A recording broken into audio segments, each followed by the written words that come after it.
your city. Gonna play our guitars and sing you a country song. We'll all be flying higher than a jet airliner. And if you want a little bang in your yin yang, come along. Well, we flew through Cincinnati and we all... Welcome to Indiana Sports Beat, coming to you from the Golf Club at Eagle Point Studios here on this Thursday, August 26th. Appreciate everybody joining us as always on the program today. Another good one. Jay Michael from the Indianapolis Star covers the Pacers, and man, what a time to talk about he's had that. He's had a busy couple of days. Man, the Pacers himself has given him enough to deal with their performance, but now, of course, the NBA at a standstill. We'll talk about that. IU Athletics unveils a new their name, image, likeness task force. We'll talk about that and the members that are on that, some familiar names. Indiana trying to get out in front of what is coming, and we'll talk about that. I'm like, boy, I'm glad for him, but the more and more you look at it, there's just so few kids that are going to be really affected by this that it's a minority that's getting from a majority, but. Anyway, boycotts in the NBA, of course, we talked about that. That happened last night. Orlando or Milwaukee began it, and then the rest of the games were canceled. And then teams voted to cancel the season. All the Lakers and the Clippers did. The rest voted to continue playing. We'll have to find out if the NBA season is over or not. And then, of course, hurricane down in Georgia or Tennessee or daggone it, Texas and Louisiana right there on the border. A wicked one, man. A first Cat 4 hurricane to land there. So hope everybody is all right. I don't. That's one of the weird. Louisiana is one of the only places I don't recall anyone texting in from the show. So I don't know that we have any listeners in Louisiana. Well, they're probably not going to start today. No, but we hope that everybody down there is okay because, man, it looked like from all I've seen that's going to be a wicked one. I mean, really it was the surge. It's the 20-foot surge that it's bringing in. Apparently, is pretty tough. Yeah, and those consistent winds are the ones that are. I mean, if you've got a little front that comes through, it's one thing. When you've got those consistent 100+ mile an hour winds, it's damage central. My man Will Wade. I remember sending a tweet out when Christian's brother decided to go to LSU, and I said I find it very troubling that anyone would allow their kid to go play for this guy. But I think now we see why they went to play there. But of course, most of us knew that to begin with. And what I don't understand is for the last 2 years, all of us.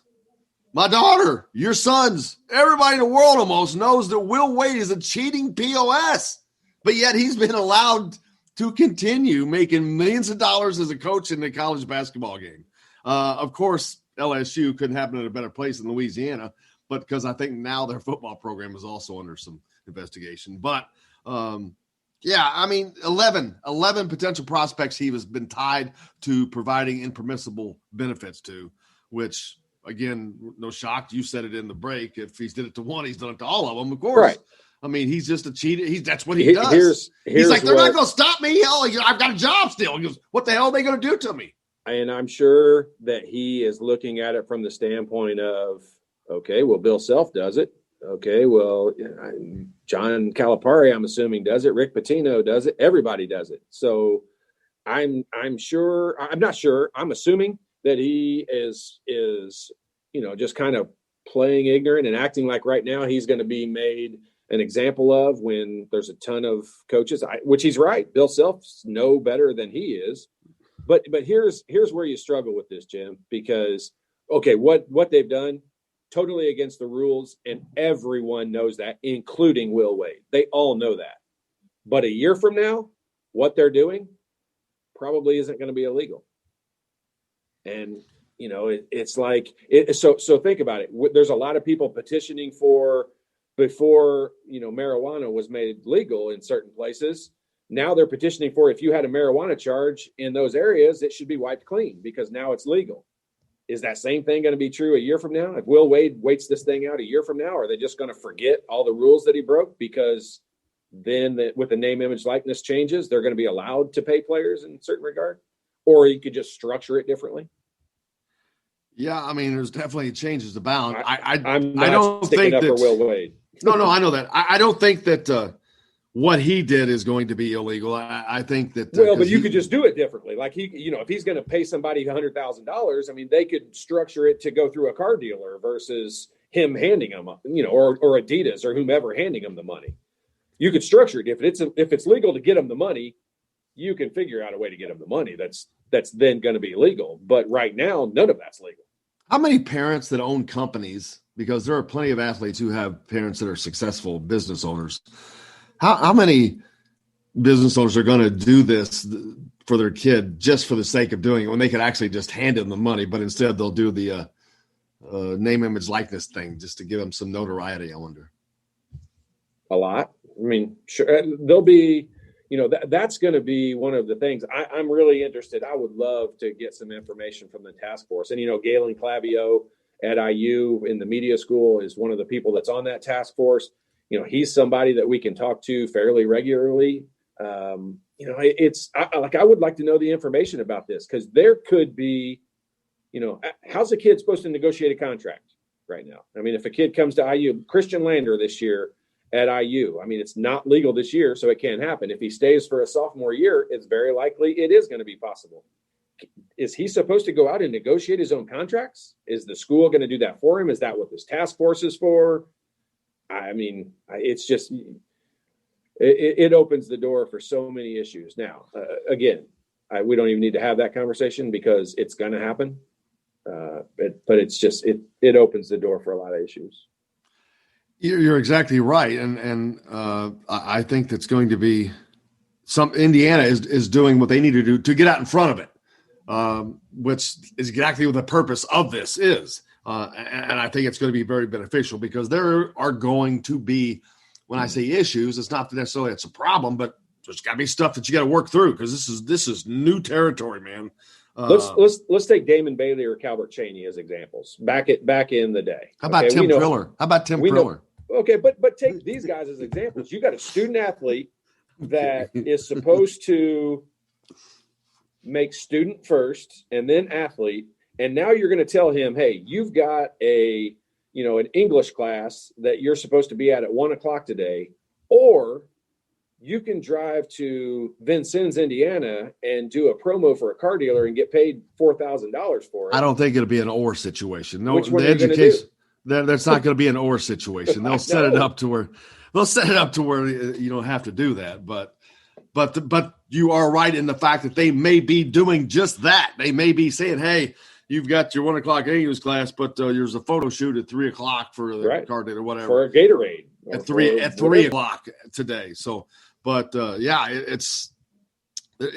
it's not going to be more to the plate. You're adding more to the plate. Oh, absolutely. Oh, absolutely. And the part of it that I have a feeling is going to struggle, especially in a kid who doesn't plan on attending school for 4 years anyway, like a Zion Williamson as an example. The part of the student athlete and now student athlete businessman that's going to fail or take the hit, it's going to be just go to the G League. I totally agree. The G League is always there. You. But then college basketball suffers. I'm with you. We can just play this game all day long. But Indiana getting out in front with a task force, and we'll have to get somebody off of that list onto the. I don't have that. Pull that back up because there was coaches. There's coaches on the list. There's administrators. There's I think professors of the Kelley School of Business. You've got all kinds of different. They're crossing the entire wavelengths of business, and I think they've done a great job on getting that set up. Totally agree. I mean, getting out in the front side of it is definitely the way to go. And the fact that these are all Indiana people. Now, the one thing I'm surprised they didn't do is possibly reach out to somebody outside that's maybe part of a marketing company or along those lines to add them to that. Well, I mean, that may be what the task force is for. The task force may be in charge of coming up with those companies or hiring those companies to help with the whole student base. I mean, I don't know. I don't think the task force, I think they're there to kind of, you saw there was a basketball coach on there. There's a football coach on there. I mean, they're on there to kind of help guide what the best thing is to do for their particular sports athlete.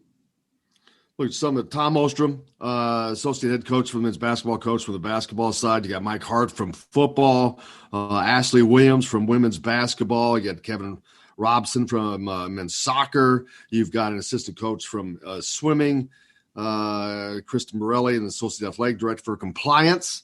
So you got your compliance on there, which is also one of the most important parts on the whole team, probably. Compliances, again, development, director of development. So they've got these people they're bringing in that are crossing these different areas to help these kids. And it's actually a very good thing. Lynn Phillips, associate director of digital and social media from the Kelly School of Business. I mean, they are putting together a great team. This is a good thing that they're doing. I mean, you have to deal with this, and I think Indiana is getting out in front of it. That's a good job. Yeah, I mean, and they've they're doing the right thing and having representatives from the different sports so that everybody can be heard, men's and women's side, all the way through the whole athletic department. So, they've got to do this. I'm assuming a lot of schools are doing it. I'm happy the school we root for is doing it and getting out ahead of the game here and not throwing this task force together, as soon as it becomes legal, according to the NCAA, to do this name, image, likeness. Now, no matter how many task force you set up, it will not prevent you or take care of you if you have a Will Wade situation, because that is not what it's for. Getting back to that, Will Wade, the fact that he's been able to coach for 2 years is disgusting. He was already suspended once and let back in because why? It's like filing an appeal. Yeah, it's like filing an appeal. And that was like a year ago. And it's crazy that the fact that this guy's been allowed to continue when he's just been cheating the whole time. And it's been blatant about it. Not even been hiding it. Bill Self is in the exact same category. It's the exact same story. Well, it is. He's smarter about it because he doesn't. He let somebody else do it. Somebody else is doing it. Well, and he doesn't. The Adidas guys were doing it, where he says, "I have never talked to this person," and then there's a recording of him talking to this person. So I mean, he's a little smarter about it than Will Wade was, but not a lot. Yeah, he let Adidas do the work for him. They did all the dirty work. Where Will Wade is actually doing the dirty work here. He has actually got his strong ass offer. Remember, he made a strong ass offer. Most coaches do not get involved in it. They have intermediaries, whether it's Adidas or a rogue assistant. You saw the coaches, the assistants. The rogue assistant is what you're talking about. And it's not even just rogue. It's somebody that's kind of designated and hired for the purpose of they're kind of your dirty assistant. But Will Wade's doing it himself. He is not taking any shortcuts. And the fact that he still has a job makes me, why is the NCAA still around? What are they doing? What world are they doing? The NCAA is whatever it is. The LSU should have taken care of that. Just like Louisville did. Louisiana's the cheatingest state in this country. Yeah. And of course LSU, and now like we said, their football program their football program now is under the eye. So they got same old stuff. We got a lot more coming up. Jay Michael from the Indianapolis Star is going to join us. We're going to talk about some NBA action as they are definitely in a state of crisis right now. You're listening to Indiana Sports Beat. We appreciate you. We're back with more to the Golf Club at Eagle Point Studios right after this.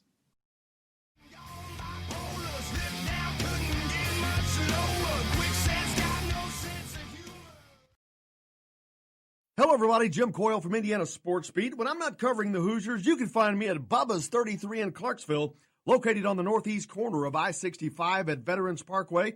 Bubba's 33 has hand-tossed pizzas, bold burgers, and ice-cold beer from a select list of local craft brewers.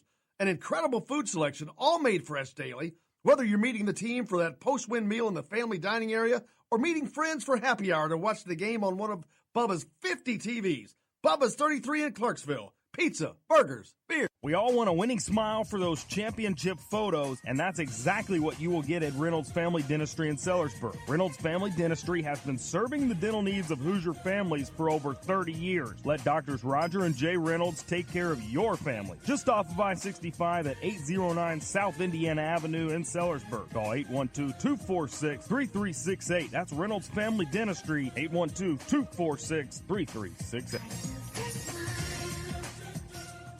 I'm Rain Shaddy, and I'm a Hoosier. As a toddler, you could always find me running around in a cream and crimson onesie and a red IU hat reminiscent of those worn during the world-famous William Tell timeout, shouting, "Go Hoosiers!" Like many other alum, I chose to make Bloomington my home. As a civic and alumni leader, I have become very knowledgeable about our community and would love to share my insights with you as your realtor. Find me on Facebook or call or text me, Ryan Shaddy, with FC Tucker Bloomington Realtors at 765-623-9093. Now that warm weather has arrived, it's time to hit the links, and there's no better place than the golf club at Eagle Point in Bloomington. Voted best golf course by the readers of the Bloomington Herald-Times, the golf club at Eagle Point is under new ownership, has new fairways and bunkers, and it's open to the public. When the round's over, there's cold beer and a full menu at the Eagle Point Pub and Bistro. Call 812-824-1100 to make a tee time. That's 812-824-1100. The golf club at Eagle Point in Bloomington.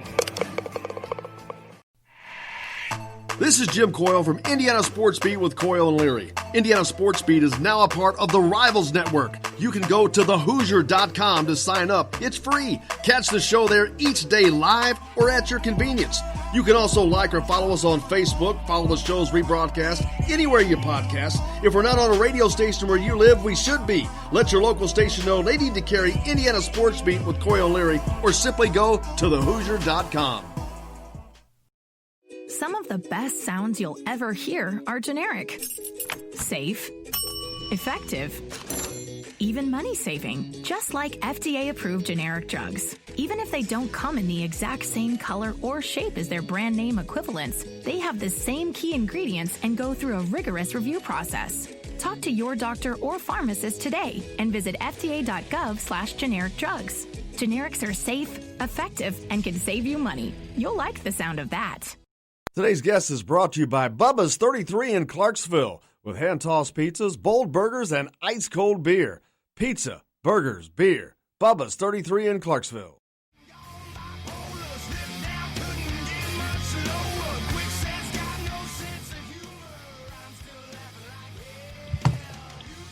Welcome back to Indiana Sports Beat, the golf club at Eagle Point Studios, of course, coming to you on this Thursday, joined now by Jay Michael from the Indianapolis Star, who covers the Pacers. And, man, they've given you enough to worry about to deal with this year, Jay Michael, but now the NBA is in a little bit of a turmoil as of yesterday. So things are turning pretty serious down in the bubble.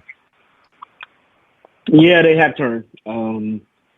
It's crazy. I was talking to someone I was on the phone all day yesterday with different people, and one of them said to me, he says, I wonder if the Pacers would be in a different position if they had just won one game, because their series would still be going on, and you'd be at the stoppage. You know, how does that change history? Who knows? But yeah, it's crazy. And you know, I had another agent tell me yesterday he thought, you know, that they're going to push off next season, even before that they came to this decision to not play. That they're going to push next season actually to the start of 2021 because owners don't want to start next season if fans aren't allowed in, because it's going to continue to hurt their revenue. And now on top of that, you have this happening. So there's just a lot of uncertainty, and I think this is pushing back the next season, you know, further and further. And who knows what happens as a result of this? This is there's a lot of subplots going on here. Yeah, and when you look at the, you know, the big picture of this thing, it's a lot bigger, obviously, than the coaching search for the Pacers. But I guess my first thought when you come to this, I mean, generally these searches are pretty swift and pretty quick, and they, you know, but right now with everything going on, does it delay it? I mean, you probably know as well as anybody. Do the Pacers move forward with trying to hire someone right now, or do they kind of put that on hold as well? I think you probably put that on hold, only because I don't know if the season is stopped, you're technically still under contract. I guess that the league would have to say this season, 2019-20 is done. Is over. Whenever they say that, yeah, and then you move into, you know, just like, you know, if it was a normal season, June 30th is the end of that the new season begins July 1st, which is why we get into the free agency and guys making verbal commitments and all that stuff. So normally June 30th is that cutoff, and you can talk to, you know, talk to people. Whereas I don't know if, would the league enforce some sort of tampering if you started talking to some other coaches who are technically still under contract with other teams right now. Nobody's really sure how any of this is shaking out. As a matter of fact, I mean, how are you going to do a draft when you haven't even interviewed or sat down or haven't been able to most of the prospects that you're interested in potentially drafting? There's a whole lot of stuff. So you deal with coaching searches, draft. Free agency isn't quite as difficult because you kind of know who everybody is at that point, and there's no surprises there.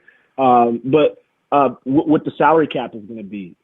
Therefore, there's some of these ownership groups out here that are going to change because revenues and the ownership groups are going to shift. The majority owners are going to change what's going to be their plan and what's going to be their goals. And if you know a team's going to be put on the market or a team's going to be sold off to someone else, can you make, but those things are all put on hold because you can't really do anything yet. And it's kind of hard to make a move without knowing what the future steps are going to be. So for the Pacers, the one thing I made sure I got clear yesterday is, are they going to make sure they hire a coach before they start, adding and removing players? And ideally, they would like to hire a coach first whenever that's allowed. But given the situation, that's not necessarily going to be the case. They could potentially make moves if allowed with the roster before they solidify, get a coach to sign on the dotted line, because that's kind of crazy times we're in. That usually isn't an ideal situation.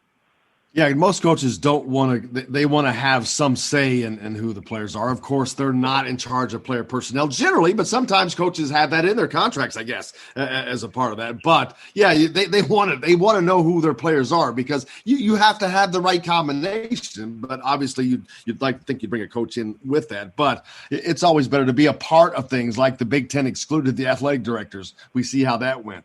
When you don't have the right people involved in the meeting, things go south. But any ideas on some names of a potential next coach for the Pacers? Because that's the $64,000 question right now. Offensive coaches, whoever that may be.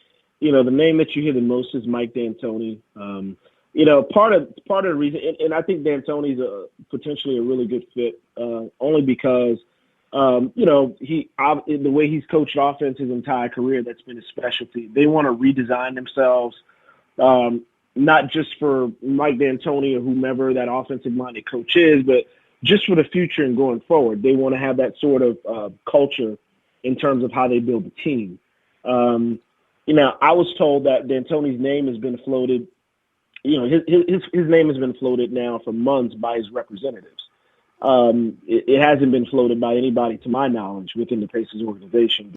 It would make sense, somebody like that. So if it's not a person who's known as an innovative, offensive sort of mind, I would say that person is not in serious consideration or won't be in serious consideration for the job. Other names you hear, I was told Brett Brown, who just got fired from the Sixers, which, I know a lot of people in Philadelphia would say that would be the worst thing you could possibly do. But, I know Philadelphia's issues were far greater than the coaching staff. Their problems with the front office. Here's a name that maybe not. What about Greg Popovich? Any shot at all? He's from Indiana. No, haven't heard that name once. So I don't think so. I mean, you can make the connection that somebody's from here. I mean, that doesn't really mean they really want to go there. Right, I just delivers a shot. I was going to say if that's the qualifier, then I'm throwing out Brad Stevens. Well, no, it's time. Maybe it's time for a change. He's been there for a long time, and maybe it's time for a change. And this would be that time. It would give him an opportunity to come home. And there's all kinds of storylines there on that one. But he's been in San Antonio for so long, and that run, they had that great run, and it's kind of over. You're not going to get that back usually. Yeah, no, but, I'm from New Orleans. I have no desire to go back. So, I mean, every time a player's a free agent or something, whenever the first argument that's made is, well, he's from there. Yeah, that's not a real good argument. Who knows who makes you think he wants to go back? Right. Because that's how I feel. Good point. So, but hey, when you look at and I've tried to read information on it so that I maybe can understand. Maybe it's the answer is just it's the business and it's just information we don't, as fans, don't really need to know. But what's the story behind, or why would the Pacers go through the process of extending Nate McMillan's contract 2 months ago or a month ago, and then now be relieving him of his duties? Like, am I just naive and not understanding why that would be done? Man, look, I was told that he was safe, right? Even before he got this new deal with the Pacers, right? So I'm shocked in the sense that, when I said that he was safe, it's not because Nate McMillan told me he was safe. It was because I was told by multiple people from different sides of this that he would be okay, that what happened in the bubble wouldn't be used to judge him negatively, because they knew they wouldn't have Sabonis. They knew Oladipo was kind of iffy. It wasn't right. And they knew all of these other things were going on. And plus, the 4-month layoff, they didn't know what the team was going to look like and that kind of stuff. They didn't know if guys were ready to play. And they thought it was kind of unfair to judge him based off that. So that was my baseline of information going in. When I watched him play, particularly, I can't even remember what game it was. I want to say maybe it was game 3. And they were disjointed coming out of a timeout, crunch time in a game, 2-possession game, and they botched a play. And I remember TJ Warren getting stripped and turning it over. And it was very clear to me they didn't know what they were running. And I remember thinking to myself, that doesn't look good. And this has always been a criticism of Nate, and it's been a fair one about his teams, that when they come out of timeout situations, they're pretty predictable. And I think that kind of ended up hurting him, those kind of things. But I was told, and as I reported last night, they had gone to him during the bubble about, hey, let's try doing this and that. And he basically said, no, this is my team. And he was really inflexible with just about everything. This is from their side of it. I mean, Nate might have a different perspective. I tried to talk to Nate yesterday. He's been pretty good at getting back to me and talking to me on what his side of it is. So I'm not going, this is kind of one-sided, understandably so at this point. But that he was inflexible, he was not receptive to. I think the other thing that really hurt him too is they felt that when they went into the bubble, they saw how other teams, like the Toronto Raptors and teams like that, how they operated, because teams are in closer proximity. They saw how the coaches related to players and those sort of things, and realized, man, our team is nothing like that. And I can't repeat everything that was said to me because some of it was incredibly vulgar, but that he basically said he didn't care about that either. And it wasn't said nicely. And it was those sorts of things where, so he had the security that he could go into next season and he would be okay. And they were behind him 100% going into the bubble. But apparently it goes to show you, I guess you go into that bubble, you're in close proximity with each other all of that time, and some bad relationships or some questionable relationships kind of got worse. And I was told Herb Simon got so frustrated, he said, no, this has to change.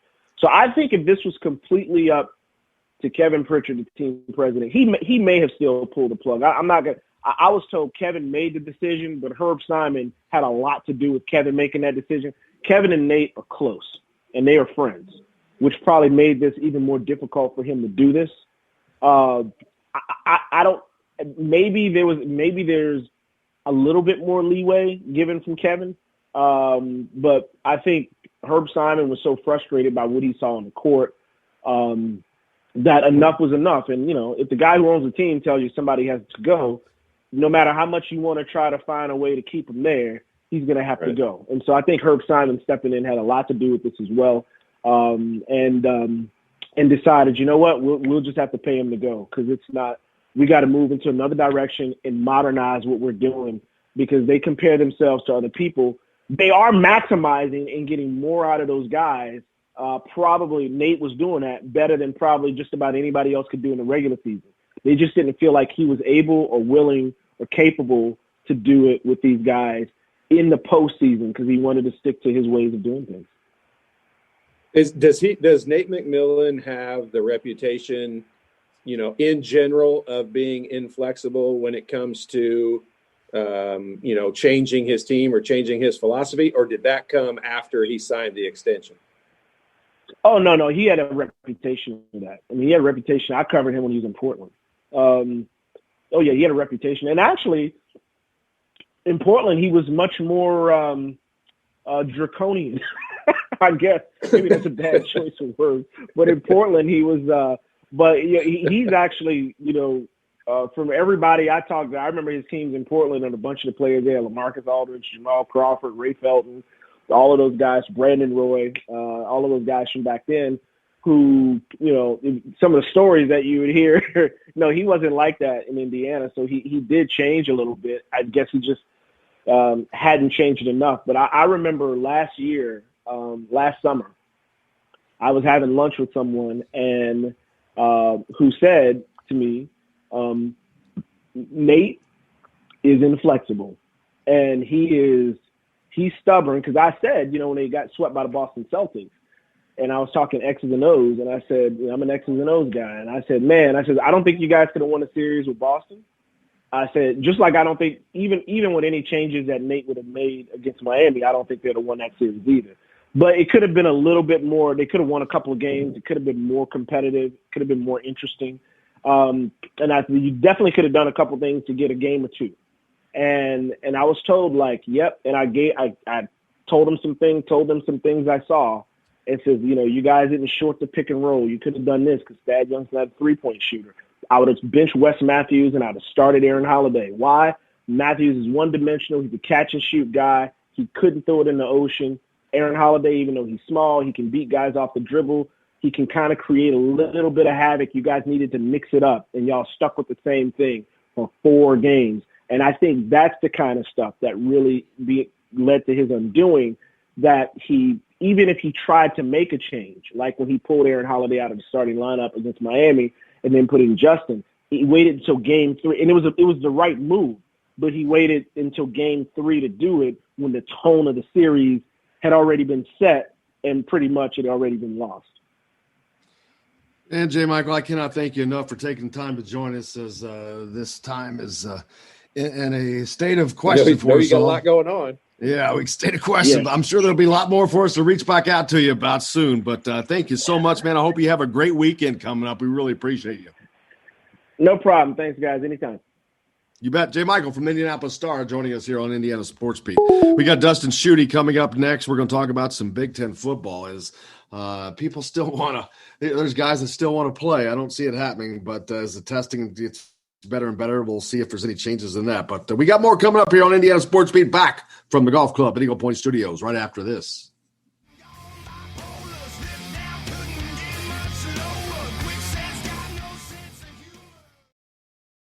Hello, everybody. Jim Coyle from Indiana Sports Beat. When I'm not covering the Hoosiers, you can find me at Bubba's 33 in Clarksville, located on the northeast corner of I-65 at Veterans Parkway. Bubba's 33 has hand-tossed pizzas, bold burgers, and ice-cold beer from a select list of local craft brewers.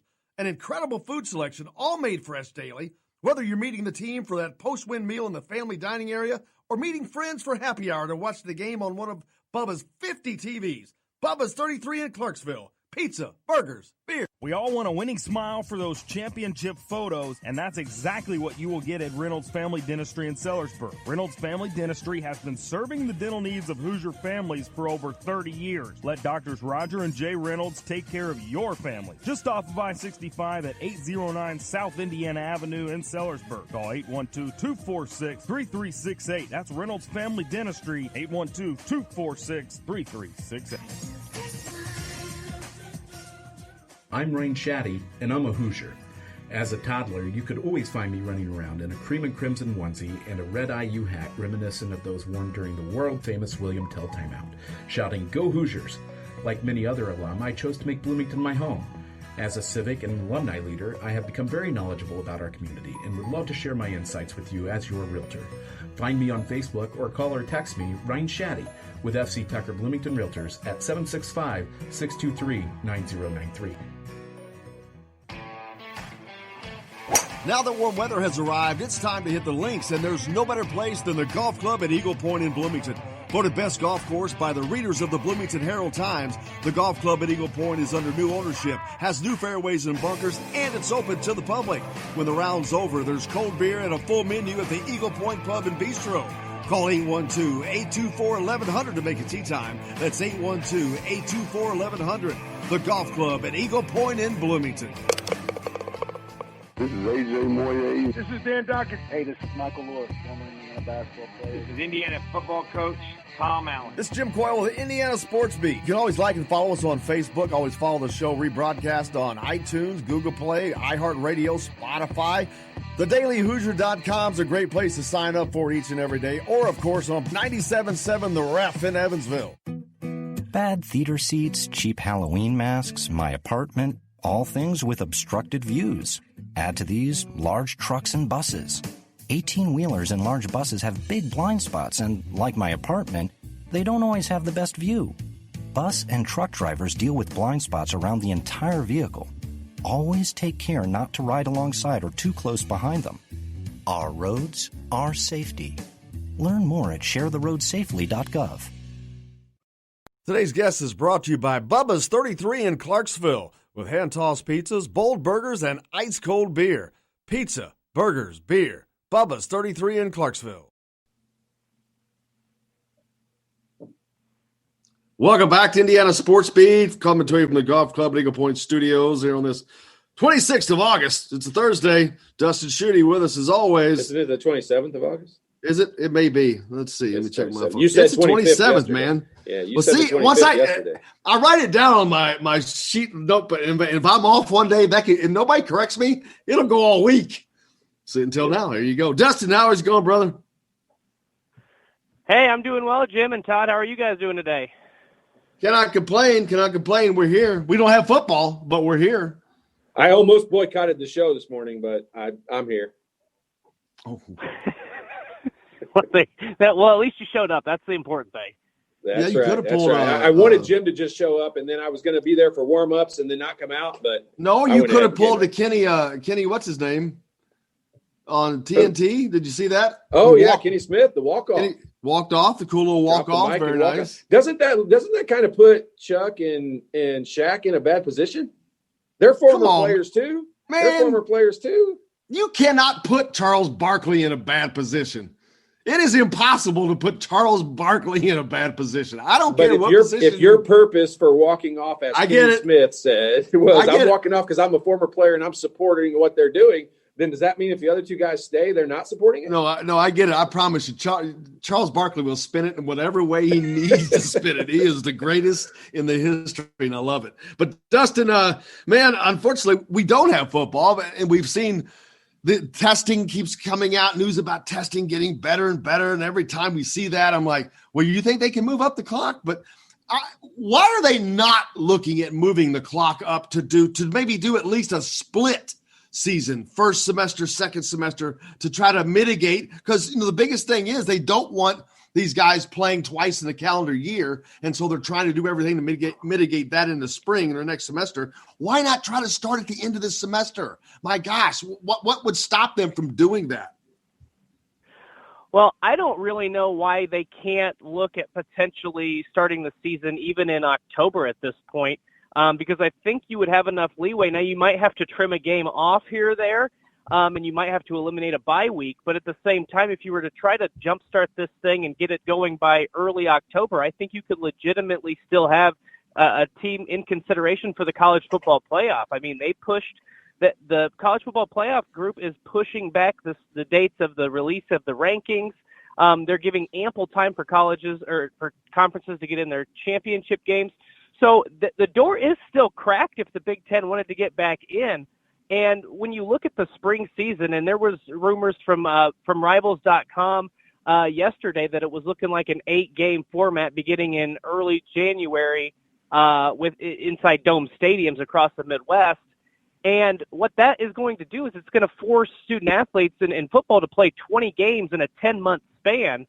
And, to me, just for reference sake, you never see a team play in any 12-month span across college football. You don't see a team play more than 16 games.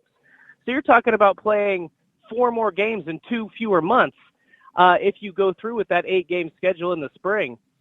I don't know that splitting it up and doing a part of the season in the fall is the right answer and part of the season in the spring.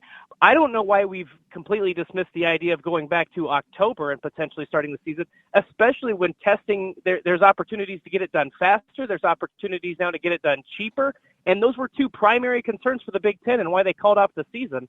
So it seems like the door is still cracked. You have some leeway. You have some opportunities in there. But again, we talked about this. You're going to have a lot of very proud and a lot of very smart presidents say that they were wrong and jumped the gun on this. And unfortunately, I just don't think that's going to happen. Yeah, I agree with that. And then we look at the bowl season, not just the bowl season, but the bowl championships, these big games, the Rose Bowl, the Orange Bowl.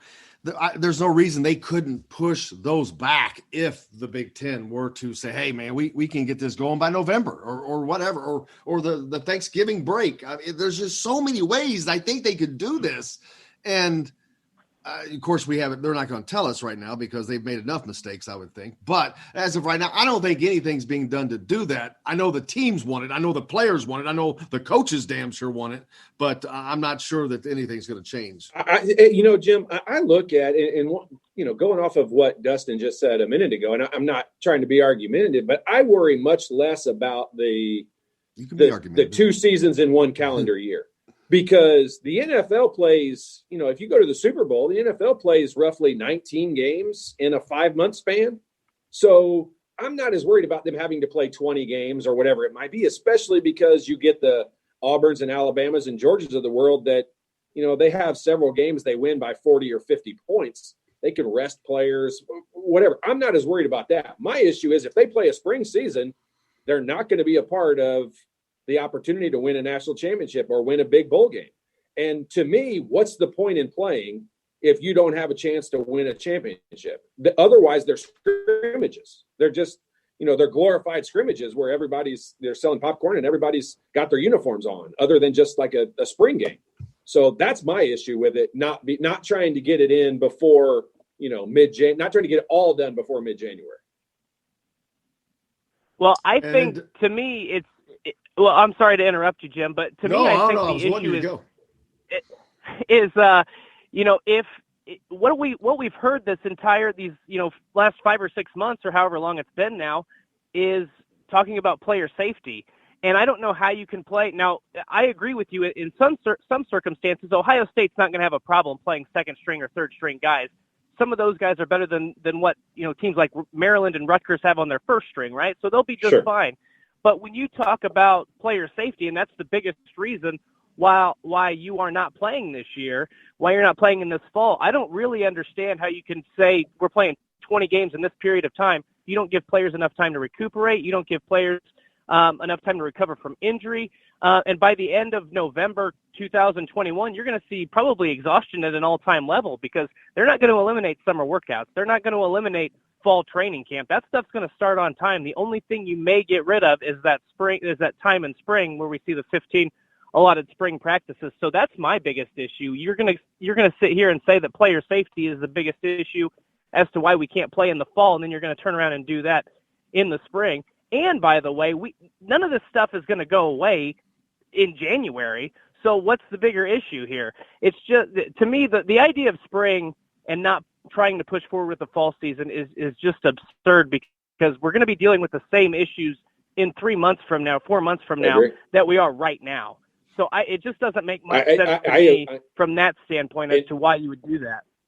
Agree with you. And that's why I think the spring thing is just a way for them to push it off and then cancel it later, because I don't see that being who's going to care at that point other than the parents. Who's going to care? If you're not playing for anything, who's going to care? Well, and you look at a guy like any more interested than I do the spring game. Right. And you look at a guy like, let's take Michael Penix, for example, quarterback at Indiana. What does he have to gain by playing this spring? Like, he's been injury prone throughout his career at Indiana. Why is he going to take a chance playing an 8-game season that essentially means nothing? I would just rest up, maybe take a few reps during practice, and then rest up and try to be your best self for the 2021 season. So you're like Nick Saban said a few weeks ago, or maybe it was earlier this week, I'm not sure. It essentially becomes a JV season. So then you're going to crown a JV champion because these players, a lot of these guys, first string guys, are not going to be playing. It's going to be the third and fourth string, the walk on, just to get through this season. That's my opinion. You might see some, like you see in the NFL preseason, you may see Michael Penix take a few snaps or play a half here or there, but they're not going to play a full game. There's no point to it. Right. There's no win. I mean, there's no championship. And there's been no talk about the bowls, but there are going to have to be several bowls that are just simply canceled. There's not going to be enough teams to fill these bowls this year. And what's interesting to me is what is the financial obligation of the Big Ten there? Will the Big Ten have to will they have to forfeit over some money? And you talk about a league that's already, bleeding money from all 14 institutions. You've already seen Nebraska's having to lay off 50-some employees. Iowa's cut 4 sports. Purdue, Jeff Bra, Matt Painter, and Sharon Versip and the AD Mike Babinski have already given 20% of their salaries back, plus they're doing, I think, some furloughs or salary cuts or whatever the case might be. So if you have to be hit now because you can't fulfill your bowl requirement, I mean, do those bowl games go out and just get somebody else, or do they get somebody else and the Big Ten has to pay them? I don't know how those contracts work. I'm not an expert in it. I haven't seen them. But I would assume that there's going to be some sort of financial ramifications for not fulfilling those bowl games. At the very least, you look at the Big Ten made $40 million off Wisconsin playing in the Rose Bowl last year. So at the very least, they're not going to see that kind of money. So it's just a financial nightmare from the bowl standpoint. And like I said, I don't know. They may end up having to pay some of these bowl games because they're not fulfilling their requirement. And those are contractual obligations. And you would be hard to convince those major sponsors that if the SEC, ACC, Big 12, and by the way, AAC, Conference USA, and the Sun Belt are still playing, as to why you have a legitimate reason to not play. Yeah, this is going to be a $100 million hit to some of these schools like Wisconsin, Ohio State, Penn State, that make millions upon millions of dollars every game. Man, the hit that those schools are taking, it's big. Yeah, and some schools, I've heard Nebraska say that it can kind of sustain itself. I know that they've laid off some employees, but they can sustain themselves from the standpoint of continuing to support sports because they have a reserve fund. But, places like Nebraska, Michigan, Ohio State, probably Penn State are probably going to be okay. They're going to lose a ton of money. There's no doubt about that, but they'll be okay. They'll be able to survive this storm. And when we get college football back, they'll be able to recover better than most.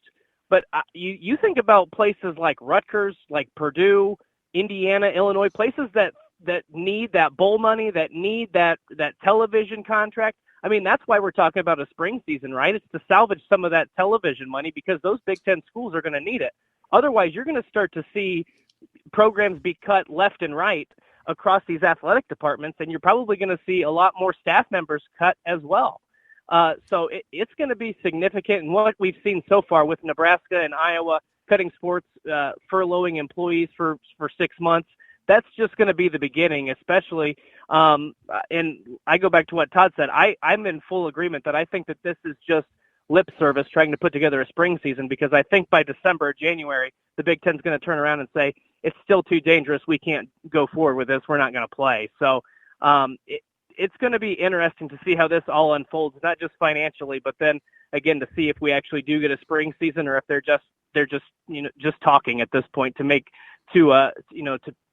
provide lip service to those who are frustrated about the loss of a fall season. I would be actually really shocked if they did not have one, especially after if the SEC, ACC, if they're able to successfully navigate this, there's almost impossible that the Big Ten doesn't have one, because Kevin Warren's come out to say he didn't expect the backlash, which first of all shocks me that he didn't expect the backlash, but now he's seen this. We got people protesting, parents protesting in Chicago at the headquarters of the Big Ten. You've had all these parents groups. So I would be hard pressed to imagine them not, unless something catastrophic happens differently between now and then, hard pressed to see them not doing everything possible to have games. Well, I agree with you from the standpoint of I think they'll try to do everything to play games, but at the same time, we've been told repeatedly, and I brought this up many times before, so I apologize if I sound like a broken record here, but we've heard that this COVID-19 could have a second surge in the winter.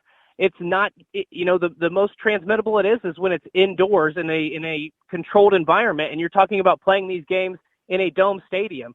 We're talking about the peak cold and flu season. So I don't understand. You are probably going to have more outbreaks or people who test positive during this situation, playing in the spring inside a domed environment than you would have if you just played in the fall. I mean, yeah, you're going to see probably position groups who are held out, or you're going to see games postponed this fall or potentially canceled due to an outbreak for a specific team.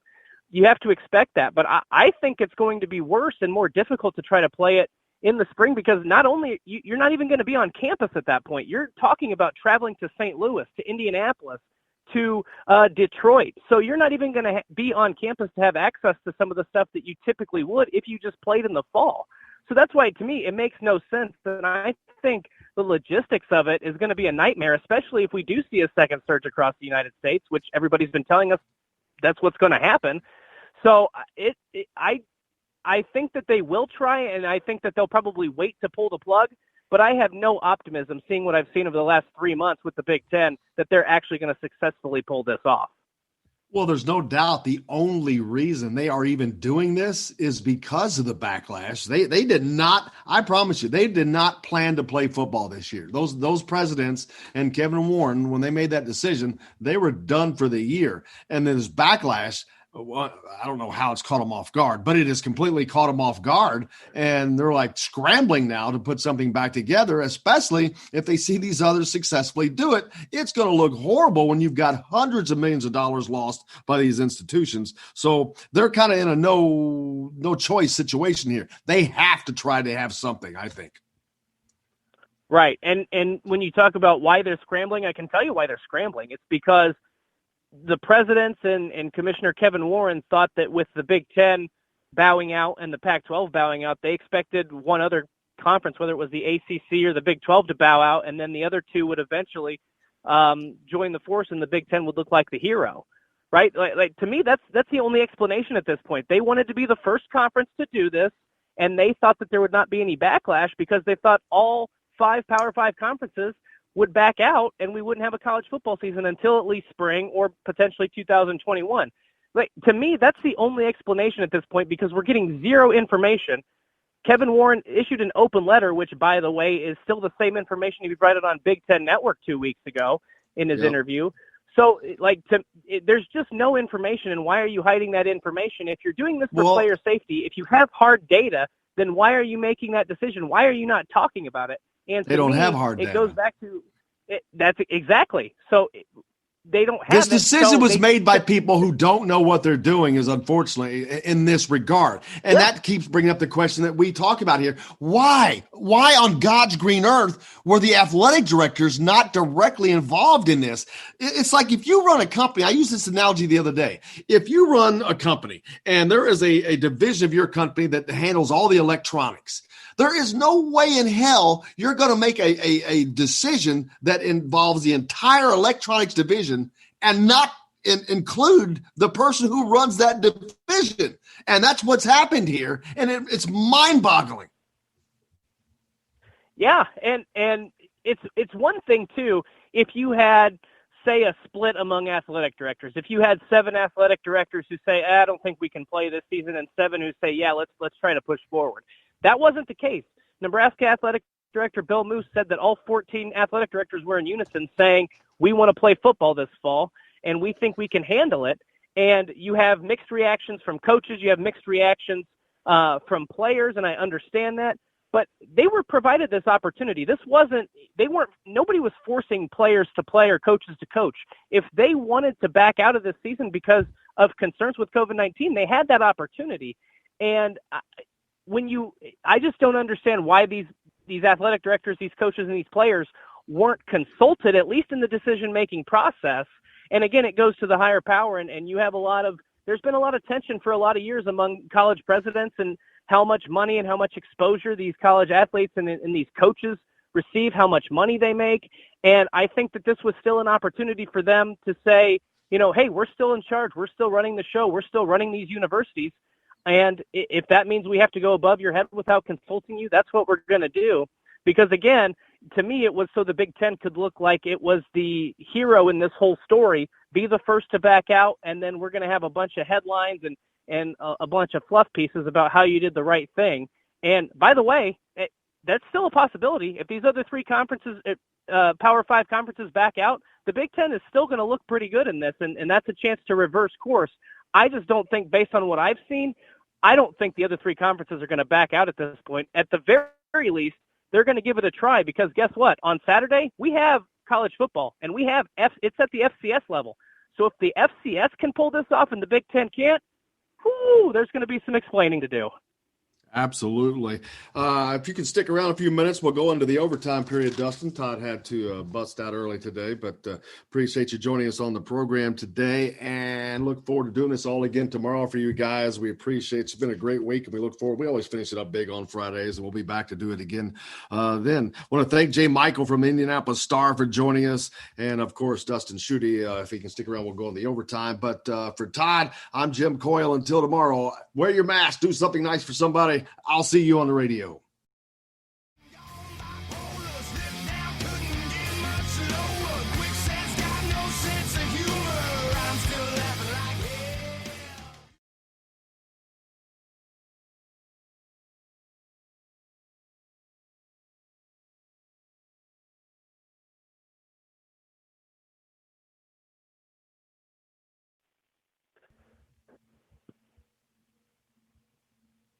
We in overtime yet, Will? All right. Welcome to the overtime of the Indiana Sports Beat. This is overtime period. Dustin, we off the air, but continue the program a little bit for people. A lot of texts come into the show. We usually try to get to those. Todd had to leave early today, so I enlisted you. So you can be a little more free with your thoughts now. We're off the air, so this is just strictly online. But we've talked about all that stuff ad nauseum. But it was a horrible decision made, and they're not going to go back on it, unfortunately. But that's where we are. Yeah, and I just wish that there would be some sort of reconsideration. You know, you've seen the movement from Justin Fields. He had a petition that received over 300,000 signatures, and you had a lot of players and coaches showing support for him. You've had parents now from 11 different universities who have aligned with the parents of Nebraska and have sent in an open letter to Kevin Warren. I think it's probably the 7th or 8th letter that's been sent in over the past 2 weeks or so. You had a parent protest last Friday outside of the Big Ten headquarters. You're going to have a protest on Saturday. And it's just it reeks of arrogance when you're unwilling to kind of listen to what these people are saying and you're unwilling to answer their questions. Because at the very least, that's what they deserve at this point. And you know what? If you don't have answers, if you jump the gun, and you have to admit that. You have to own up to it. And right now, it just seems like the Big Ten is really unwilling to do that. I think that Kevin Warren is possibly taking the bullets for all these moronic presidents that really – I don't think they put much thought into this because they don't really think about athletics that much, which again begs the question – why on God's green earth did they not listen to their athletic directors who said they could successfully do this?